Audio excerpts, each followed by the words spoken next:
Okay, my name's Cindy Jordan, and I am on the board of the Walnut Creek Library Foundation, and thank you for joining us this evening at Live from the Library.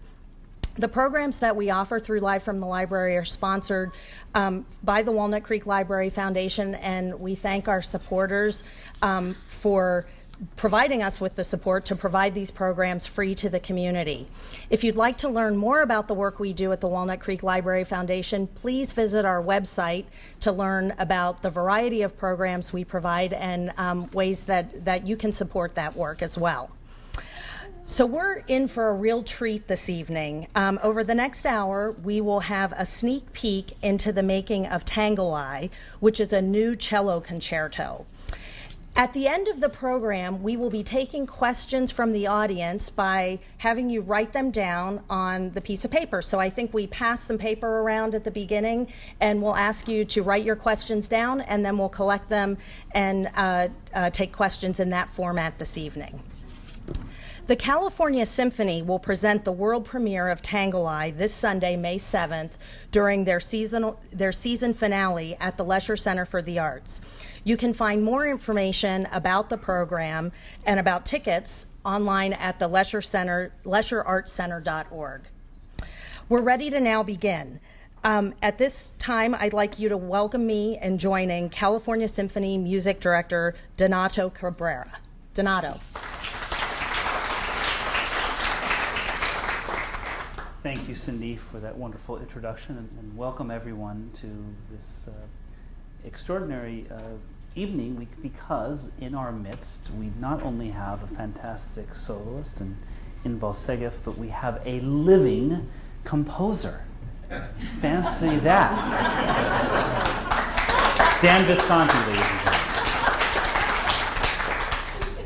I say that because, you know, when we all go to concerts, particularly orchestral concerts, we almost take it for granted that the reason really why we are all there, not only you as an audience, but the orchestra musicians and myself, is because of the composer. We are there to hear often the great masterpieces, be it by Beethoven, Brahms, Mendelssohn. It's the composer, that individual who has sat down, often, of course, in the case of Beethoven or Brahms, in candlelight, and has sit there with a pen and quill to write down these thousands of individual notes that we still are today performing with love and dedication. But that skill and that wonderful act of expression is still with us today, and Dan Visconti is a great example of a living composer in our midst. So, Dan, well, there are many questions that I particularly have for you to begin this evening. Let's first start off with, how did you come about this, well, we should say esoteric lifestyle of being a composer?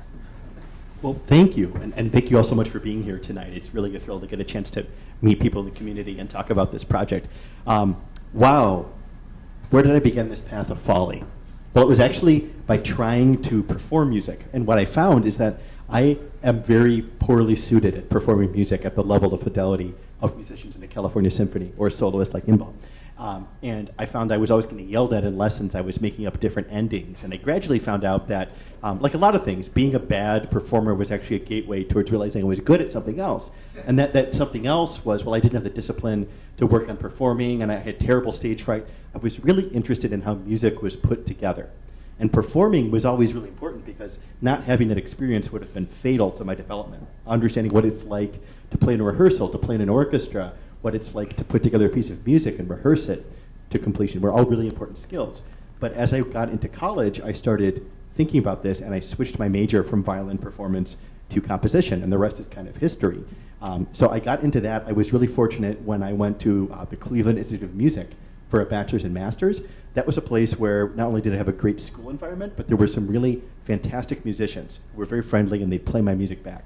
And honestly, for a composer, I think the biggest thing that helps you is just the chance to try out ideas and to have people really faithfully try their best at them, and then you can draw very accurate conclusions over how well those ideas worked.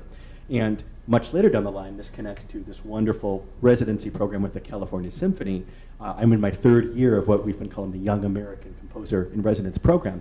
And it's completely unique in the country in that it allows a composer to not only have a source of output of creating commissions and concerts, but a chance to workshop ideas with the orchestra and then make meaningful changes, corrections, have that in. So that process of experimenting and playing around with ideas is kind of where it began for me. That's what attracted me to being a composer. And then, so it's a particular pleasure to come back full circle and then have this wonderful opportunity to develop a work here in Walnut Creek and have 3 years to get to know some of you. You mentioned a few things that I'm interested to follow up with. First of all, what was your instrument, and did that play a particular role in your path to becoming a composer, and does it still influence the way you write music? Well, absolutely. I began, it's actually kind of funny, I started, my first instrument was violin when I was 5 years old. And this is somewhat funny to relate now, but I hated it at the time.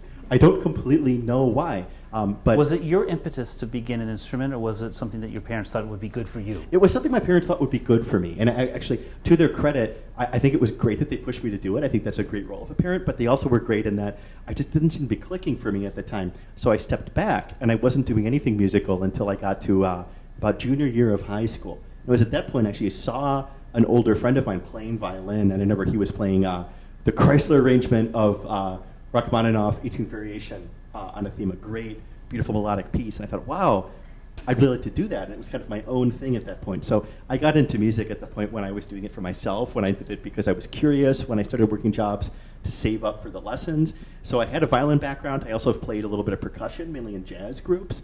I play a piddling amount of piano, by which I mean I use this finger. And that's always somewhat awkward when people ask me to play it back. And I do play a little bit of electric guitar. So I have some experience in improvised styles.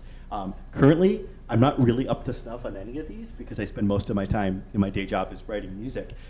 But all of those really informed that, and having some experience with the tactile feel of an instrument, the challenges, just what's the experience of having to go up on stage, that's really helpful because as a composer, one of the big things I realized in my last 10 years is it's not just about, I have this idea, how do I express it? But it's how do you fit that idea in to the traditions and the limitations of performance. And I think that the more composers take into account what are the particular challenges that performers have when they go on. Maybe we do end up torturing you, we give you all kinds of crazy things, but hopefully not without knowing, not without thinking it through, not willy-nilly. So that's something in a balance that I've tried to create, and I'm lucky to have had a little bit of performance background. I'm also very curious because it is such an individual act, the idea of composition, that all composers have their own particular way of composing. You know, if one's a pianist, one will sit down at the keyboard and will figure things out and compose a piece of music and then take that piece and transcribe it perhaps for whatever piece it is, whether it's for string quartet or for orchestra or for cello and piano. What's your particular process when you say that you sit down and write a piece? How do you write your piece of music? Well, that's a great question. The first thing I would say is I think the instrument that most influences that is melodic instruments. So my background playing violin, I tend to think very melodically. I tend to think about how one idea leads to the other, and I think about all the other aspects of it, but I usually start with trying to get that overall flow or the overall arc of how the piece goes. So usually for me when I start, I'm not starting with eighth notes. I'm not starting with B flat and C sharp. I'm starting with a notebook of blank white paper, and what I'm trying to do is capture the basic sense of what happens in this piece. And what I mean by that is if you think about one of your favorite movies and you're trying to explain, briefly, not everything that happens, but why is this movie cool? What is it about that happens in it that's really salient or special? So I try to think about that. What is it about this piece? Oh, this is a piece, it's a concerto for cello in which each of the movements is based on the idea of a folk song, and not just the melodic material, but the idea of what was the metaphorical meaning and the story of that. So once I have an idea like that, I start doing things like building out more about how long is this movement? Is it in 3 movements? Is it in 10 movements? Is it in one giant movement? And I get more and more detailed. And it's at the very end that I actually get out music staff paper and I start writing down melodies, harmonies. So that actually comes very late in the process. I find that when I was younger, I used to just sit at the piano or violin, and I'd come up with a melody, and I'd say, oh, that sounds good. I guess that's the start of my piece. And that's not bad, but I realized later there's something about that, it didn't make sense to me. It was kind of like coming up with a really good brick and then saying, okay, I'll determine my house out of this. That's not what we do. We figure out the space that we'd like to dwell in, and then we figure out the component parts that have to go into that. So I think that's the shift that happened, and that's usually how I go about writing music now. Dan and the California Symphony are so honored and lucky to have such a great cellist in Segev to perform Dan's piece, Tango this weekend. So welcome to the stage, Segev. Thank you. I was very interested to hear Dan's take on working with an instrumentalist and how we feel very similarly when we practice a piece by a dead composer, say Beethoven. We really, there's a separation between us and the composer, and knowing Dan and knowing live composers and knowing, feeling the humanity behind the music and that things are fluid, they can change, and why there's reasons for the way he writes certain things, that's really fascinating for me. So that connection goes both ways. It's, of course, for composers, there's no greater honor to have in the process, whether it be the rehearsal or in this case, we're lucky enough to have a composer in residence where we can talk to you, Dan, from the very beginning. To have that composer in the room and turn around and say, you know, what do you mean by this forte? You know, the forte or a crescendo or decrescendo, getting louder, getting softer, or what is a B flat? What is a C sharp? These notes and instructions are merely a two-dimensional, poor representation in reality of what is happening in real time.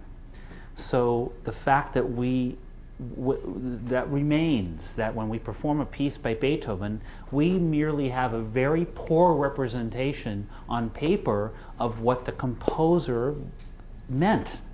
And so when we are lucky enough to have a living composer to ask that question, well, what is that forte? What does that mean to you?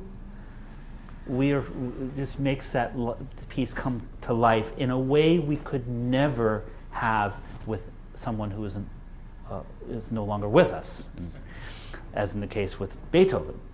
I won't be able to turn it. The piece that begins this concert is an overture, one of the great overtures by Beethoven, the Coriolan Overture. I won't have the luxury of picking up the phone and asking Ludwig what he meant by that first chord. I'm sure he had a lot to say about that, but we'll never know. So, Imbal, when you have a wonderful, you have a very commendable career in that you not only perform the wonderful standard repertoire that is so special for the cello suites by Bach, and of course the great cello sonatas by Beethoven and Brahms and so forth, but you also are very much dedicated to the necessary following, the necessary, what we must do in order to keep this art form alive in performing works by living composers. Is this something that has always been a part of your makeup, as it were, as a musician, or is this something that has developed over time? You know, it's very interesting because when I was a student, we used to play quite a bit of new music. At the Yale School of Music, where actually, Dan, you went to Yale too, right? There was an ensemble called New Music New Haven, and it was always like something that all the students were like, oh God, do I really have to do it for credit, and all this music? And I mean, once in a while it would be really interesting, but usually it was looked upon as a chore. And now I feel so stupid for not really appreciating the fact that we get to work with a live composer. This is making history. This is bringing music forward. And well, now I can get to choose who I'm working with. So I have the really, it's much more fun because I can really work with the best people around. I feel like I've been extremely lucky. So that's the difference, I guess. And let's talk a little bit about your background. where you come from, why the cello, what brings you to us now as who you are?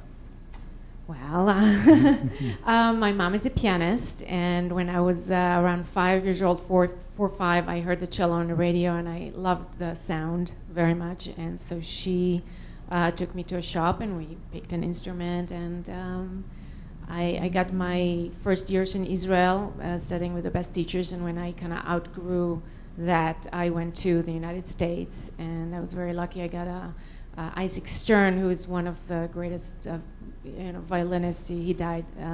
He heard me play, and he helped me get a scholarship, and it was really. And this was to Yale, or was Yeah. this to? And Yeah. you were studying with Parasol, or who? Yes, that was. Talk a little bit about Parasol, because we all know who he was, but Still alive. that's right. He's like 96. 96 He's now, 96. yes. Parizo is a real character. He's a Brazilian man. He was a huge soloist. He played with the New York Philharmonic a few times, and he's kind of the guru in Yale University, and he brings a lot of young people from all over the world. So he taught there for years and years and years, and I was very lucky that he helped me come to the States. And I lived in his house actually for a year. So my first year, I was 16. I came alone without my family to the United States, which was very scary. And he took me to his house, and his wife and him really were very generous people. So I was very lucky. What is it, I think we probably all have similar stories, the idea of the mentor. For you, and it could be someone else, it could be someone other than Parasol, but what is it like, what are some of the influences that you still carry as a person and as a musician that someone like Parasol gave to you? He used to say always in my lessons, colors, colors. And I was like, okay, what do you mean? Now I understand. A lot of things we learn as children, we never understood what the teacher wants. And now 20 years later, it's like, oh yeah, I get it. Finally get it now. Yeah, those are some of the things. There's many technical. I'm not going to bore you with little technical details, but every week he would ask me to bring in a new piece, a new big piece. So we went through a lot of repertoire.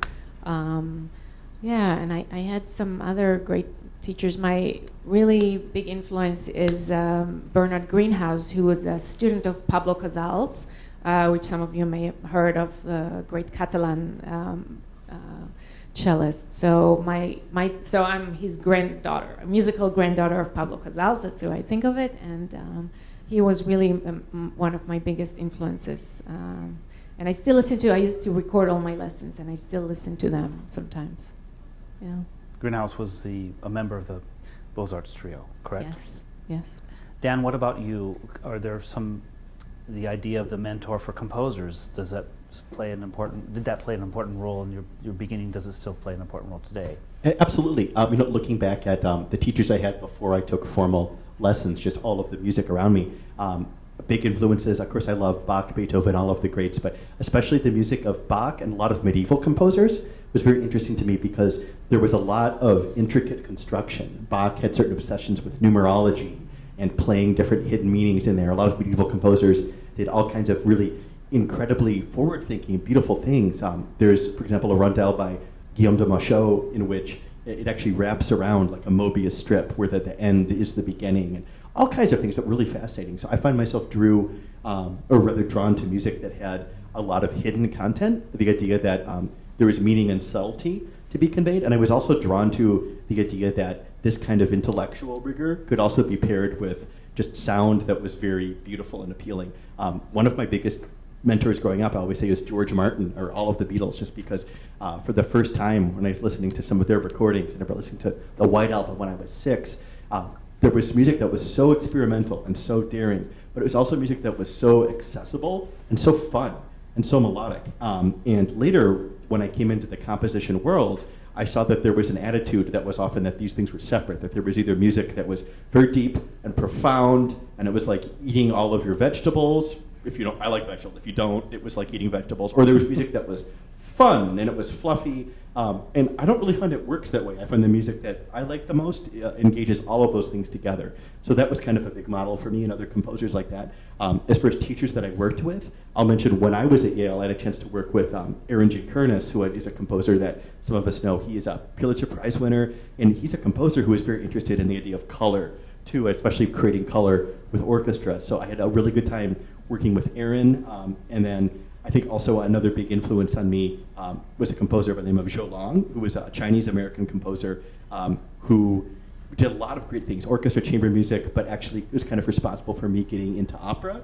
I'm now writing an opera with a librettist, Cerise Jacobs, who actually wrote a libretto for Zhou Long in 2010 called Madame Whitesnake that won the Pulitzer that year. So I'm really honored to kind of, and a little bit intimidated to be following in some of my teacher's footsteps. But I was really inspired by a couple things that Zhou Long told me. And these might be more technical, but I know Donato will appreciate these if no one else. One of the things is that in a lot of my music, and you'll hear some of it today, there's a lot of stuff that sounds improvised, or it has things in it that sound like it's not strictly written out. It sounds like it has the passion and that feeling of being in the moment, but it can often be very complex. So one of the things I learned from Zhou Long was the idea that just because it might sound very complex or have a lot of richness to it, doesn't necessarily mean that the best way to write it down is the most complex way. So he got me thinking a lot about what's the simplest way I could relate these ideas, and thinking a lot about it's not just the idea, but that additional step of how do I communicate that? What's the very best way to note that on the page for a performer? What's the best way to talk about it? Those were all parts of it too, and they're all one package. Let's talk a little bit about the genesis of the concerto that you will hear on Sunday, Tangle Eye. Perhaps Inbal, we should talk a little bit about, you get the cello out perhaps. Well, Dan, while she's getting the cello, why don't we talk about the beginnings of this piece, how it came about, and some of the aspects that you want the audience to think about or want to know in hearing this piece. Sure. Well, this piece is written in the third of my final year of the residency here, so it was really a chance to kind of culminate some ideas we're working on. And what I always do when I compose is that I'm easily bored, so I try to do the opposite of what I just did, or at least something very different, so I don't just keep doing the same thing I already know how to do. And if any of you had a chance to hear a piece I wrote last year for guitarist Jason Vio called Living Language, that was a piece that had a lot of very wild cadenza-like stuff and world music, and I wanted to do something that in some ways was very melodic and harkened back to some of the great traditional European cello concerti that I grew up and loved in terms of their melodicism, in terms of their narrative, and all of those things. So in doing this, the next intersection was getting to know Inbal and her great playing, and I listened to so many recordings of her. And one of the things that I really love about her playing, sorry to embarrass you again, is that she has an amazing ability to take something that's very, very simple and to play it in such a way that it stays simple, but you can tell that there's so much richness and nuance in it. I think that's an extremely rare ability. And I was also really taken with Inbal's ability to perform a lot of folk influence stuff, especially a great recording of the Kodai cello sonata that I heard. So I thought, well, I really would like to create something here that draws on the same kind of idea of simple folk melody sources. And I guess it's kind of fitting that we're in a library right now, because the next missing piece, as far as the inspiration, is looking at folk music, looking at that. And there's a folklorist by the name of Ellen Lomax who went all around the country recording folk song in field recordings, from workers to prisoners to people from all walks of life all over. And a lot of these are collected in the Smithsonian Folkways collection at the Library of Congress. And I found this was really interesting. So in writing the concerto, I took inspiration from 3 different folk songs. Now what I didn't do is I didn't actually quote any of the music. You won't hear these melodies, but what you'll hear is music that's influenced by the story and the melodic qualities. So this first movement is based off of an Appalachian folk song called Black is the Color, which some of you may know. Black is the color of my true love's hair, etc., etc. It's about lovers separated by distance and about the poignancy that that distance can bring. So I wanted to use that as my inspiration, not starting with a melody that existed, but writing my own melody, but looking into folk music for inspiration, and also taking certain things like inflections. You'll hear a lot of quick grace notes and things that sound almost like somebody's singing on a mountain just to themselves, with a lot of florid ornamentation. So I think those are some qualities that you'll hear. The other two movements, the second one is based off of the well-known spiritual hymn Shenandoah, and it has a lot of sounds of water kind of rushing and little experimentation of that. And the last movement is called Tangle Eye Blues, which is from a recording that Alan Lomax made of a prisoner who was nicknamed Tangle Eye because of a prison fight he had gotten into. And it's one of the most foundational and expressive blues. So in this movement, we actually wanted to play with the idea of making the cello sound a little bit, not like a cello, sound more like a blues guitar or a banjo. So later on in the concerto, there's stuff that actually stretches the instrument. It's still cellistic, but it's finding situations that maybe aren't in the traditional repertoire of Beethoven and Brahms. So, Inbal, do you have a little bit of the first movement that you can play? And Dan, remind us again about what this first movement, what we're about to hear. Sure. This first movement is called Black is the Color, and it starts just like this. There's no orchestra for the first minute, so it just begins with Inbal playing this beautiful melody.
Thank you, Inbal. It was very beautiful.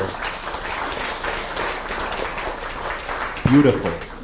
Some of the, Dan, just a comment about what I heard. I hear a couple of particular things that identify it as being influenced by folk music. You have these short grace notes that you talked about.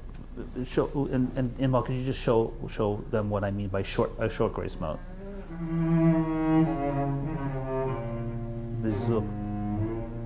And exactly, the short grace note, and then what you just did, the other thing is these bent notes. And what I mean by bending notes is that you hear the pitch bending as someone would sing it. Can you show us that again?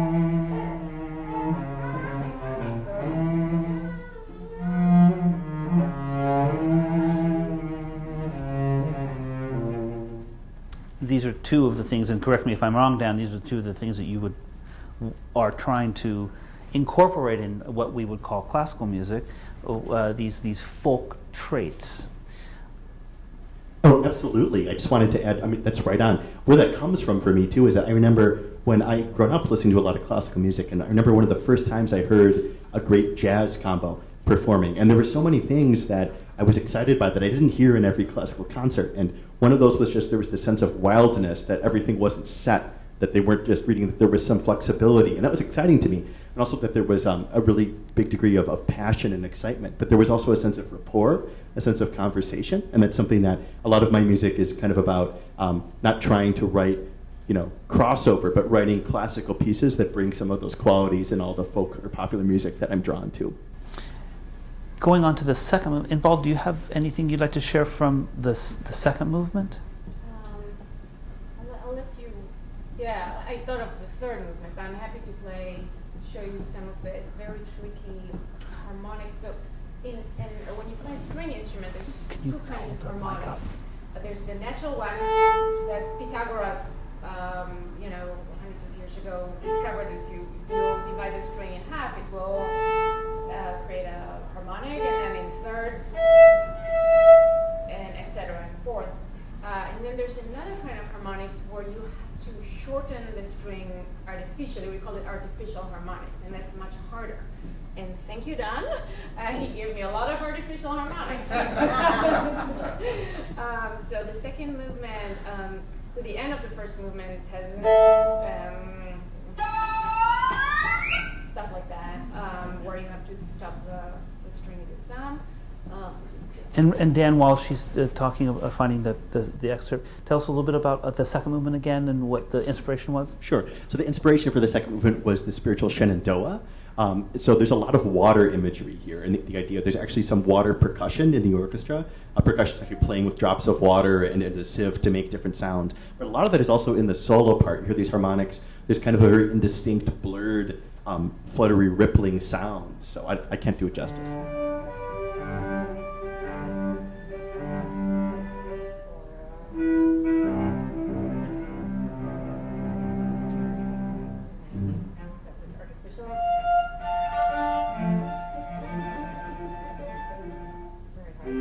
Very difficult, but gorgeous, very gorgeous. So, and you can tell there's just a lot of very indistinct kind of rippling sound. So again, maybe a sound that you don't normally hear from the cello, especially after the first movement is very demonstrative, very clear, bum, bum, bum, bum. So the second movement is more kind of indistinct blur, kind of hazy mist over the river kind of feel.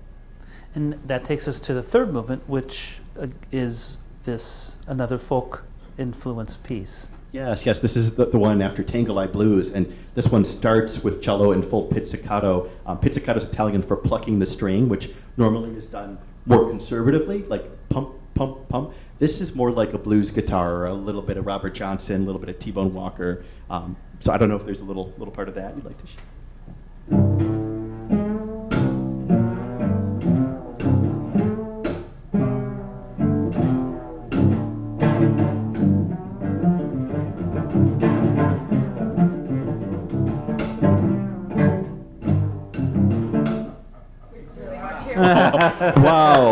Wow. So yeah, just to point out, when Imbal and I are working on this too, it's not just giving her music and okay, I'll play this. I mean, she can, but we're really working out entirely new ways of making sound on the instrument, but hopefully new ways that take advantage of all the things that make the cello great. So what's great about this pizzicato passage, which seemed almost impossible at first when I got the music, is that the more I work on it, it really makes a total sense because it's a lot of open. Dan knows, I think instinctively, how to use the natural vibration of the instrument so that it really all rings. Yes, it is. It's like a new instrument. It's like a percussion instrument and guitar kind of rolled in one. And so I was like, I have a month and a half to learn a new instrument. But it's coming together. It really is. So is there another excerpt that you could share with us from the third movement? Yes. So that's how it begins. And then is there anything that you can show us with the bow, perhaps? Oh, yeah. So one of what I love is how it comes. Let's see, I'm just. And by the way, once you finish playing this, I want to share with the audience the idea, the concept, the fact now that new technology is being used with the iPad and a foot pedal that changes the page numbers so she can. Anyway, we'll talk about that in a minute. So here I have a fast alteration between pizzicato and I have to grab the bow quickly so it goes.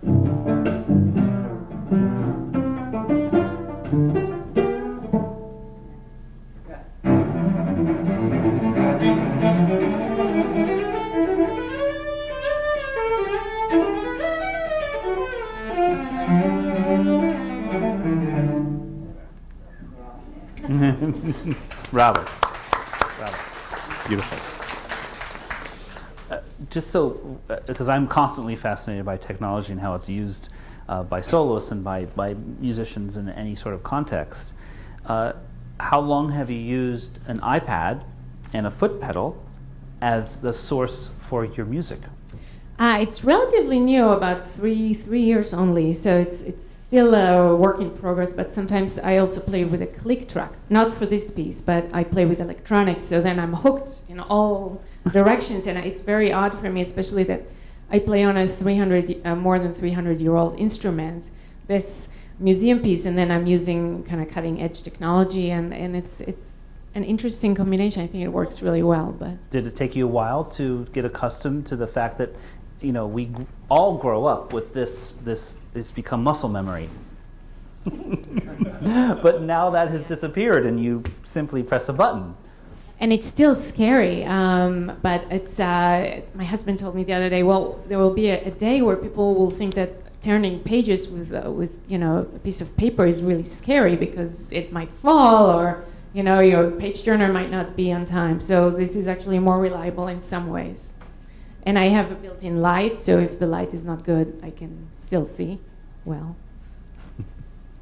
So the idea of working with a composer and working with a soloist, is there any other aspect of creating a new piece that is important to you as a composer beyond this process of creation? What other sort of message do you like to have in your music beyond merely the technical, the artistic, and also perhaps, Inbal, if you could comment on this, what is it beyond the music that you wish to share? Sure. That's a great question. I'll try to focus it so I don't go off on some big composer ramble, but that question makes me think of one comment I got from an audience member a couple of years ago.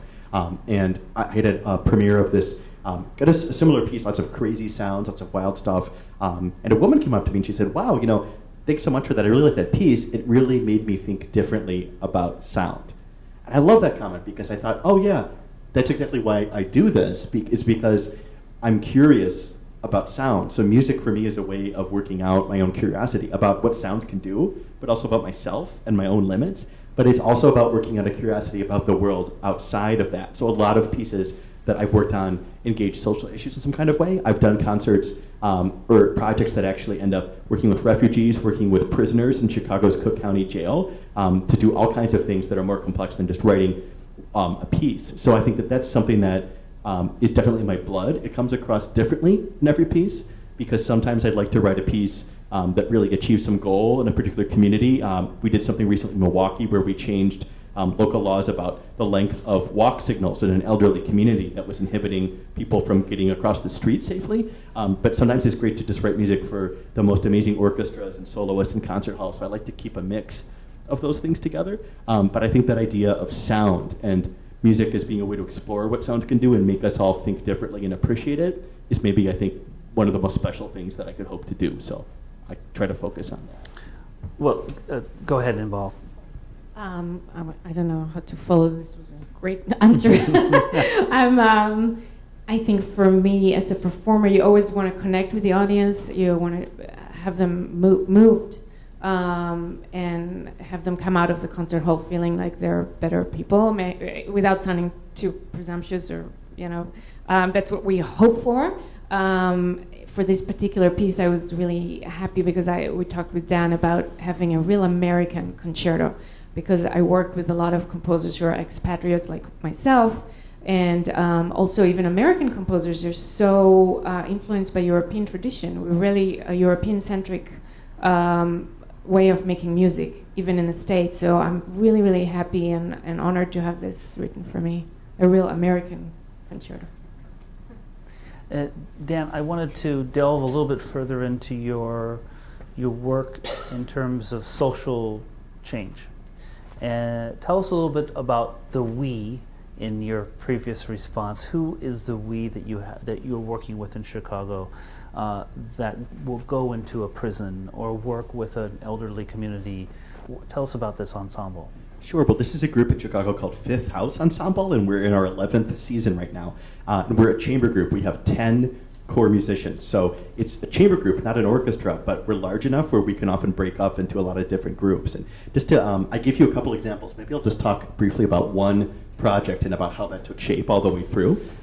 So a lot of times what I like to do, and this is also interesting because in this capacity, I'm a composer for the group, but a lot of times we do all kinds of music that I'm not involved in. So I also have a capacity as an administrator and as someone who does programming. So I'm looking to commission other composers, and I'm looking for reasons to do that, being people who can actually interact in the community and people who can provide more than just doing things like, well, this piece of music is beautiful, but again, keeping with the whole theme that Beethoven is dead, who happens to be alive and kicking and can actually create something that's custom made for us, not just a piece that happens to be great. So a project that we did recently is we do a lot of collaborations with this ensemble. Kind of the idea is that we all love chamber music and we love the collaborative spirit of where we all work together. So all of our projects involve kind of pushing that past the traditionally perceived limitations of classical music. So one of the things we do a lot is collaborate with musicians from the other side of the tracks.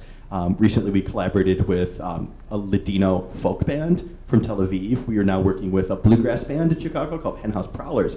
And when we started working with them, we were looking through all this great bluegrass and folk music in the United States. And one of the things we came across so much was all of this great protest music from around the American Dust Bowl era, and the kind of issues of migration and all kinds of social things around that. And we thought, this is really interesting.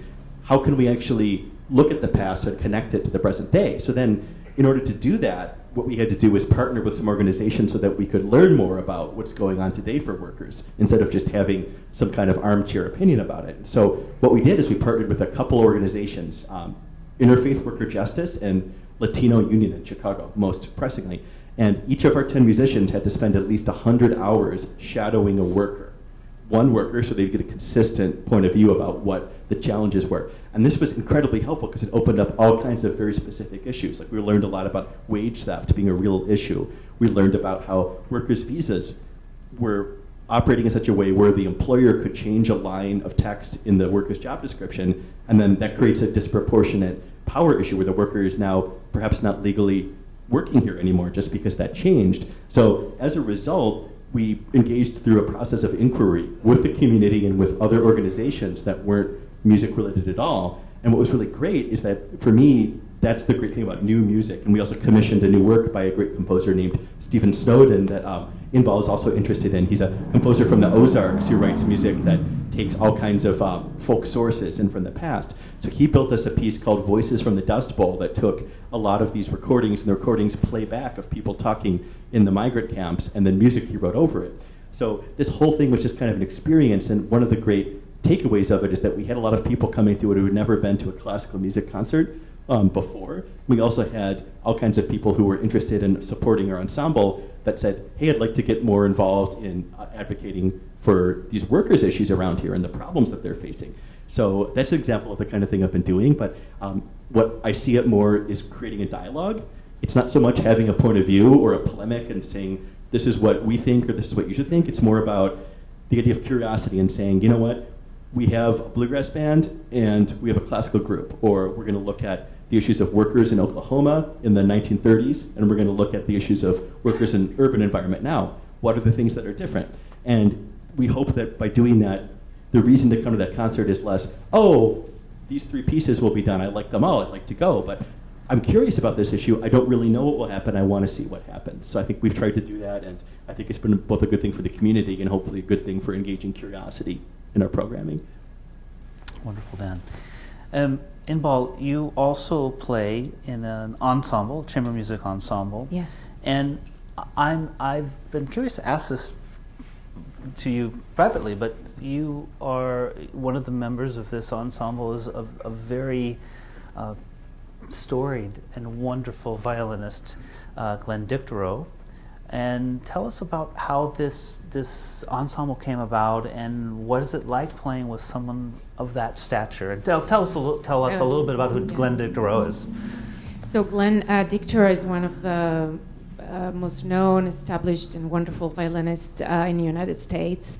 And he served as the concertmaster for the New York Philharmonic Orchestra, and before that for the LA Philharmonic for quite That's a few right. years. But well, I mean, he was the concertmaster for the New York Philharmonic for over 30 years. 30 yeah, years. So it's not a few years. Yeah, so he's an establishment. He's very in New York. He's a household name, and it was a great honor when he and his wife asked me to join them to play a string trio together in 2008 or 2009. We started. It was after he heard me play an audition to the New York Philharmonic, which I was in the finals, but I did not get the job. And it was the best thing that ever happened to me. As much as I enjoyed playing in the orchestra, but I think it's not my calling. But I still have the trio. Since then, he retired from the orchestra, and he lives in LA. And I just came to play with them a few months ago, and in fact, they might come to the concert. Actually, I very much hope that they will.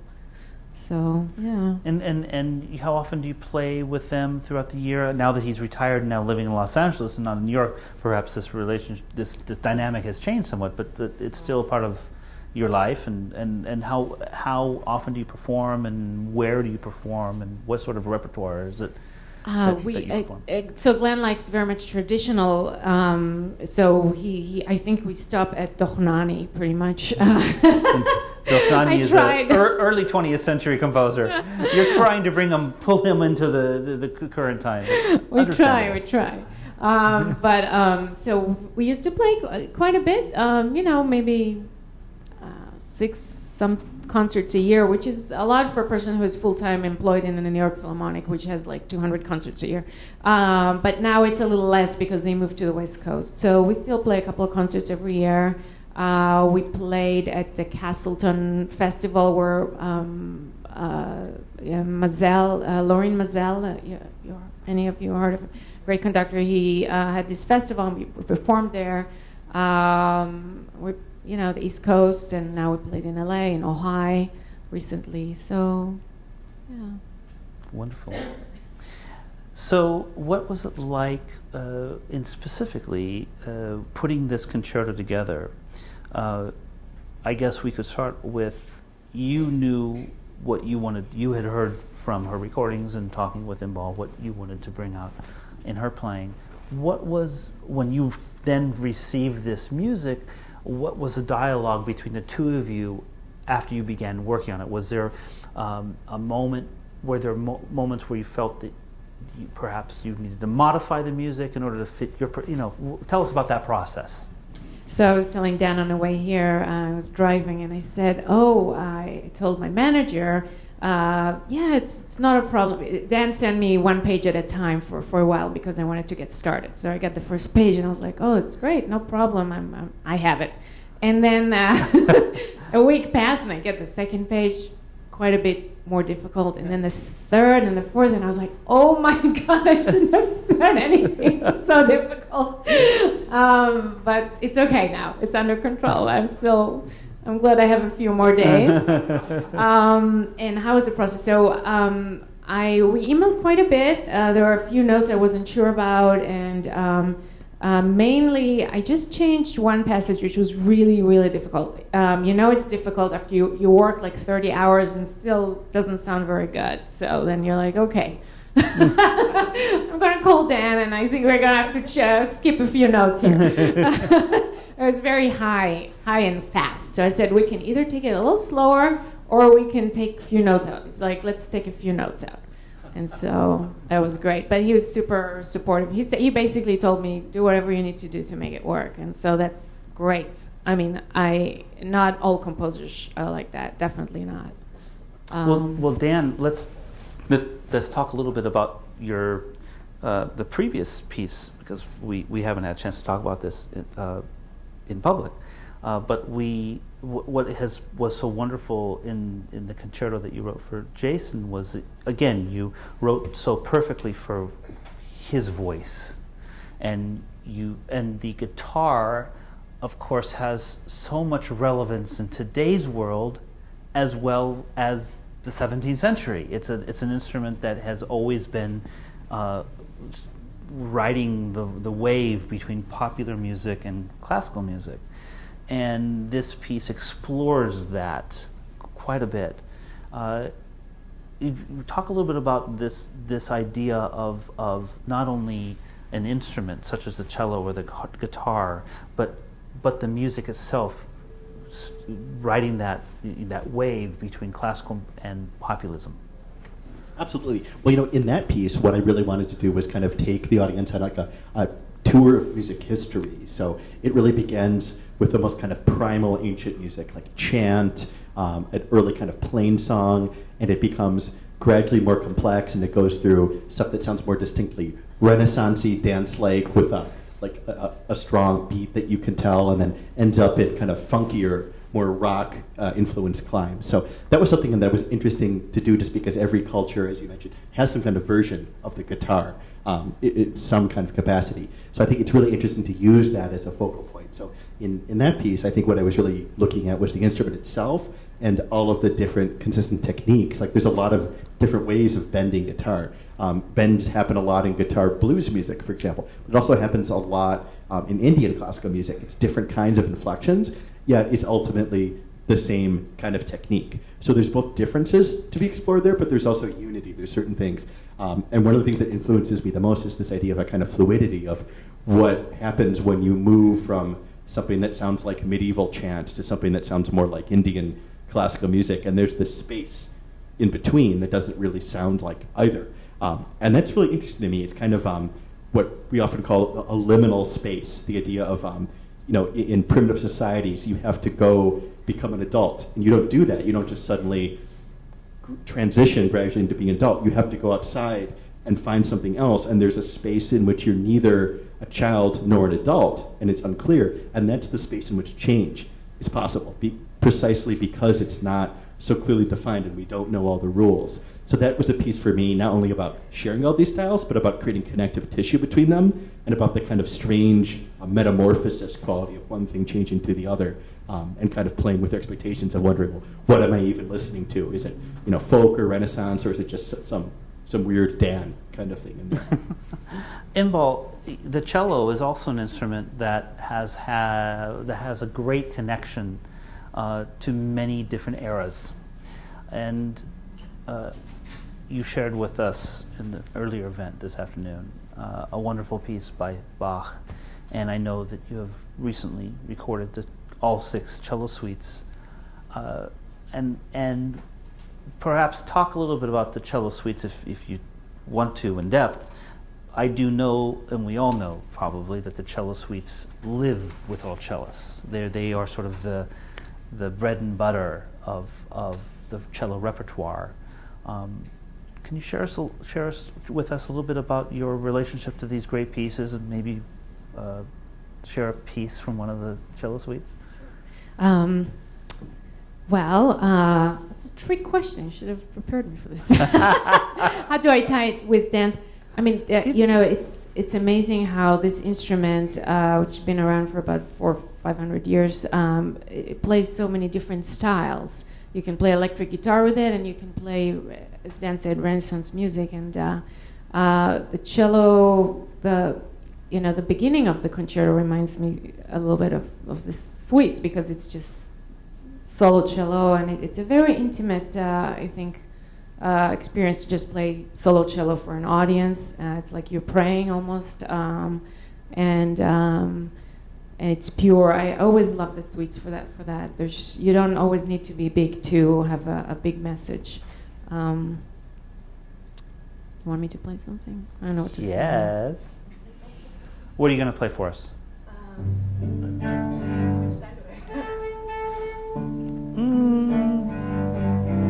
8.5 minutes. No, as long as it. 4.5? I'll play something that I think everybody.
course, what is fascinating about these pieces is that all of the movements are named after predominantly French dances.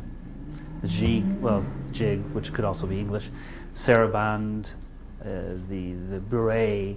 These are all folk dances that are being recomposed by a German composer in the 18th century. And is it not exactly what you're trying to do, in a sense, with your music?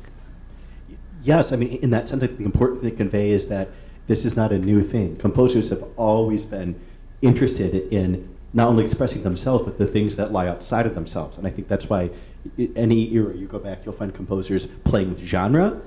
Beethoven, listening to a Janissary band, obviously influenced him and less of the Ninth Symphony in incredible ways, but also just different styles, different national origins. And I think you see those blending, and all of the very greatest composers seem to have a real interest in that. Is there something that you'd like to share with us that you have, perhaps you can share with us through this lovely device we have over that's giving us a little light display, that is perhaps an example of this bending, this genre bending, or this this use of other styles in your music? Sure, I have a whole cornucopia. I'm sure you do. Of things. So maybe I have maybe 2 or 3 short things I could have mentioned. Let me start with one, and then we'll see if we want to do another one. Something I think of is the piece Black Bend, which I know you. That might be a good one. Should we hit them with Black Bend? Of course, we should. Okay, so this is one of my earliest pieces, and you're going to hear it here in a version for string quartet and bass. It's only about 4 or 5 minutes long.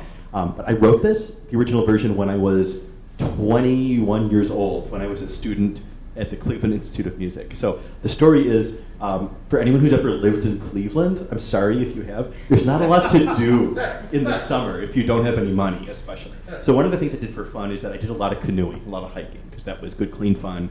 And there was this old guy that I would rent canoes from who was just a real character. He was always telling me crazy ghost stories, which I didn't particularly believe, but they were really flavorful and interesting. And one of them was about this abandoned rail bridge on a bend of the Cuyahoga River, where supposedly a passenger train had gone off the rails and now it's haunted and all this stuff. So this piece came about because I was just canoeing and I was headed there and I was just alone. And I started listening to all the sound that was there around me. And it's great because there's so much music happening all around us that we choose not to call music. But in this moment, I heard the lapping of the water against the canoe. I heard all the kind of chattering sound of insects, and I heard even things like the man-made sounds of the hum of power lines, kind of just kind of there. So this piece starts with kind of just a sonic landscape. It's very amorphous. It doesn't sound like music. It just sounds kind of like nature sounds. And then the idea for the piece is gradually everything that happens in the piece is already present in this opening soup of kind of weird nature sounds. So the way that the piece grows is that it assembles all these different things. It's like I gave you a big box of Legos in no particular order, and then the piece is like them all getting put together. And you hear that become more rhythmic, and you hear also this character of like a blues shuffle, which kind of represents the relentless click-clack of the train getting more and more out of control. And then you can listen and hear how it ends, but it definitely doesn't go faster and faster forever. It kind of takes a plunge back into the kind of soupy water of where it began. So hopefully I will cue this up without further ado. And this is Black Bend, and these are members of the Berlin Philharmonic.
This was going so well.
Pardon the issue with the ghosts halfway through. I'm not sure what happened. I mean, I think it's really palpable that you, in the music of Bach, you hear these wonderful ancient dances, not ancient dances, but Renaissance dances that Bach used, and you use the blues in a modern sensibility with a string quartet made of members of the Berlin Philharmonic, for crying out loud. You know, and all that, I'll have a question. All that, what would be improvised by a blues guitarist, this was, I would assume, written out for your lovely German colleagues. Yes, absolutely. So, and that's a big thing that I've been trying to figure out in terms of what I can provide for musicians. I think one of the reasons people have told me they like playing this piece is that I've had a lot of classical musicians say, gosh, I'd love to play some big blues jam. I'd never had that training, and this is a way that they can experience that. And oftentimes it's been a gate for people saying, hey, I think I actually want to learn how to improvise in that style. So hopefully it was, not only introducing the audience to different stuff, but actually bringing musicians to maybe ways of playing that they wouldn't have been. And writing that down is a big part of what's difficult for me, is figuring out how to create something that feels improvised, yet controlling it enough where someone can just play it out of the box. Mm-hmm, mm-hmm. I think that's been something I've been striving to create. I think we probably have enough time now for questions. Have you all been diligently writing down your questions on the pieces of paper that were handed out to you? How many questions do we have? Have they been handed out yet, the questions? Okay.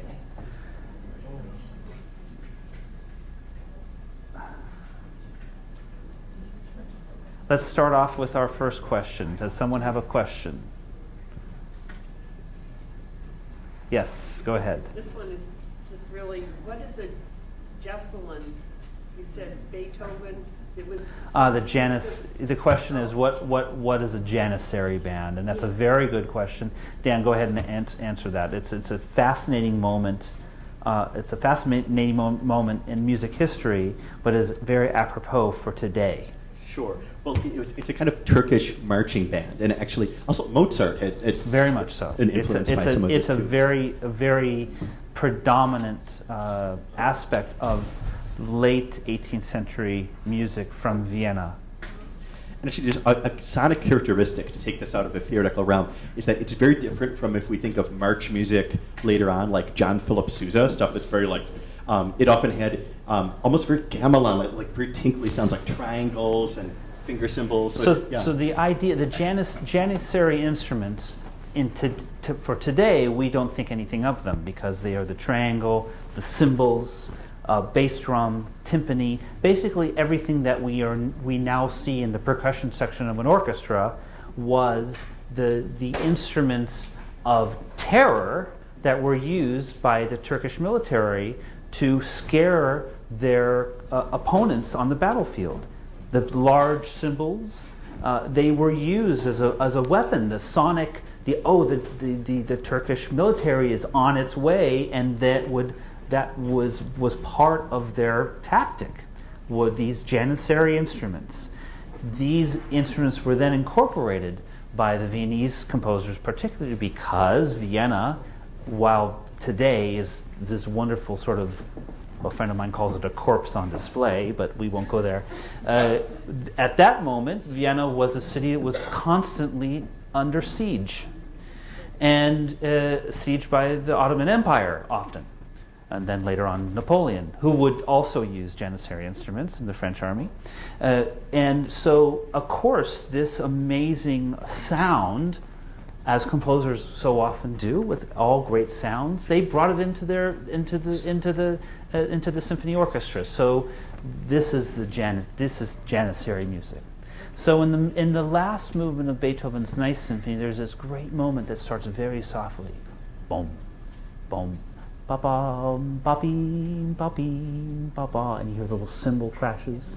That is the Janissary music from afar, and it gets louder and louder and closer, and that's a great moment in Beethoven's Ninth Symphony, and he uses it in many other parts of his music, and so does Mozart. Okay. Let me get the mic here, and I think two questions for Inbal. Is it harder to memorize new music? And please tell us about your cello. You hear me? Yes. Yes, it is hard to memorize new music. As a teenager, it was easy, but now it's hard. After Like 3 kids, I've got 3 kids. You know, kills your brain. And my cello. So my cello is a wonderful instrument. It was built right outside of Cremona at the time the Stradivarius. You've heard of Stradivarius. So it was not built by him, but by a contemporary. His name was Francesco Ruggeri. It was made in 1673. So yeah, it's crazy, long time ago. So and you know, when one says 1673, I mean, yes, that it's impressive just because what else do we have in our midst that is still around from 1673? But it's really more, these instruments do have a special quality that has more often than not been impossible to emulate. There are great modern instruments that are made at this very day that are fantastic, but there are some qualities of these older instruments, and maybe you can talk about that. I would assume when you went on your search for an instrument, you didn't discount the possibility of having a new instrument. Right, kind of.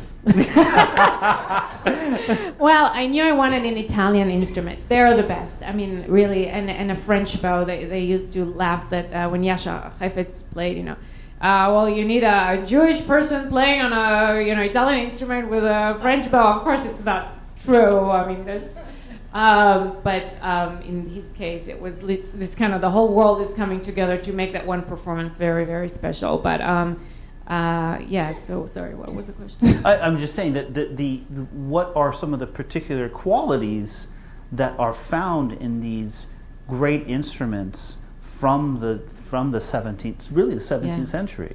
A lot of people say it's like wine. Wine gets better with age, and the same year it mellows the vibrations of the instruments of the people who played on this instrument for hundreds of years. They mellow the sound. There's other theories that says that there was a time of great stress on the trees around the time. There was a very harsh winter, or a few winters, and that created a special wood. Some people say it's the varnish that was special, like Stradivarius had a special concoction. It's probably everything together, right. and a great craftsmanship that really wasn't passed on to us. It was just narrated. There used to come up families. The Guarneri family was 3 generations. The Amati family, and also Ruggieri, I believe. So a father would teach his son, and etc. Talk a little bit. We talked about the acquisition of an instrument being crucial in the development and the life of a soloist, of a musician, particularly a string instrument player. But the acquisition of a great bow, one can forget that a great bow is also a very important acquisition, and can really, not all great bows make great sound on all great instruments. You have to find the particular bow that works with that particular instrument. Tell us about that. Yes, so I have 2 bows. They're both French, and one grips a little better. It's kind of like a car. Some grip the road better, and some not so much. Some have other qualities. They're darker. They produce darker sound, and some more penetrating sound, which you need when you play in a big hall. When I bought the cello, you also look for a cello that complements your own personality. So I always looked for darker sound. Some people look for louder sounding instruments. So I kind of needed both, but darker sound was definitely something I was looking for. Mm-hmm. And it's a French bow. Is it a tort? What is it? No, it's expensive. No, minors. Not but that still, that late, how but old? Yeah, it's 150 years old. Yeah, it's one is called Fatigue, and also within bows there's Fatigue Exhibition, which he used in exhibition. So that's more kind of the the better, the better vintage or whatever. So I think we have time for one more question, and this one is for Dan. Have you composed any works with intentional hidden meaning? Yes, absolutely. The word intentional, I have to qualify because I think that all artists are always putting hidden meaning into their work. When I work with students, there's a list of things I tell them necessary for a great piece of music, and one of them is a secret. And that can mean a lot of things, but there has to be something that is so special that you want to slip in there. And I think that's what's really beautiful, is both giving something that's official and hopefully something extra, something of yourself. So I've written a couple pieces that have secrets. One of them in particular, there's actually an opera that I'm writing now that I've told Donato a little bit about. And it's really interesting and innovative. It might totally not work. We don't know. We'll see. But what's interesting is it's kind of like a choose your own adventure, in that the audience starts not sitting all on a stage, but in this room. And they have to solve musical puzzles that interact with live singers and musicians in order to open up more areas to go and see more. And as they do this, depending on what they open up next, that changes the outcome of the plot. That could change something like a character dies halfway through, and the next night that character survives. So that's been really interesting, and that's fun because that's a puzzle, but it's not just a hidden puzzle, like something in the music that a scholar or a musicologist could find. It's a puzzle that you interact with, and what I like is that the audience isn't just there to see this. You can't have this happen without the audience. So that's something I'm moving towards too, is figuring out, the audience is such a crucial part of any performance. But oftentimes in classical music, it can be really exciting, but you guys are all out there. So I'm trying to find ways to kind of use puzzles and games to get everyone more involved so that we all feel like we're coming together to make something together instead of just hearing something that I made. Who needs that, right? Okay, great. Well, thank you so much, Donato and Dan and Inbal, for sharing this experience with us this evening.